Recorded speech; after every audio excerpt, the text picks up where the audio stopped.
Good afternoon, Colin here with Techout, and it's been a couple days now since I unboxed my Galaxy S24 Ultra. I've had a couple days to use it, so I just want to do a 48-hour review. I am using the phone caseless right now. This is the Samsung.com limited, or not limited edition, but exclusive green color. It's not too green. I want to say it's kind of like a lime green, mint green, key lime green, one of those. In bright lighting, it kind of looks white. It looks more so white on camera right now, looking at the camera screen, than it does in person. But out in like the sunlight and stuff like that, it looks almost white. I didn't really want this color per se. The reason I went with this color is two things. One, it was delivering on release day, and two, the exclusive colors have the matte sides, which I did want, and this was kind of the closest color to what I wanted.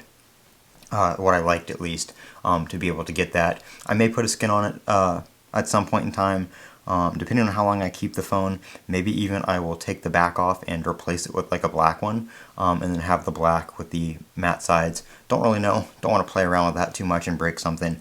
The back's not too hard to take off, but being a new phone right now, I'm not going to mess with that anytime soon. That would be something farther down the road, but I do have the Samsung anti-reflective screen protector on there, which does work well with the new screen. This new screen is very, very good at being anti-reflective and hiding a lot of reflections and stuff like that. It's very black and just a very dark screen, which is very nice. I don't mean dark in terms of screen brightness, I mean when it's off and stuff like that in terms of reflectivity. So that's what I'm using. I do have some stuff from Whitestone in terms of screen protectors that I usually use, but I'm using this one right now just for the anti-reflective properties of that new screen. So that's that. We've got the S Pen down here. Nothing too crazy there. Nothing different this year really with the S Pen. Same Bluetooth S Pen that we've had in years past, which I like very much. I like having that there if I want to use it.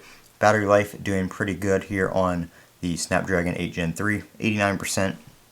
I have used this unplugged since about 1:30 p.m. today, and it is currently 11:46 p.m. when I'm recording this, and I only had this on wireless charge in my car for about 15 minutes on the way home, and that's all the charge it's had. So I think it was down to about 79%, and then it charged back up some. Not too bad at all. Let's see here. If we hop into battery, you can see there the graph with the usage. So not too much charge. I think we used about 26% today is what it calculated right there. So not bad at all. Phone's very snappy, very fast, which you would expect from the 8 Gen 3. No issues there whatsoever. I do have some accessories to take a look at. I haven't used these yet, so I'm not going to talk about them in a review. I did show these on my live stream on the phone though.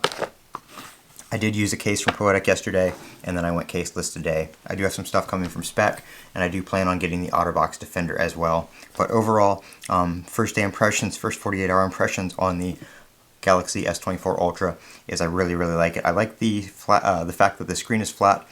Some people say they don't like how it feels in the hand because it digs into your hand. I don't find that to be the case. The edges are still slightly rounded right here on the edge. It's just the screen doesn't have a curve right here.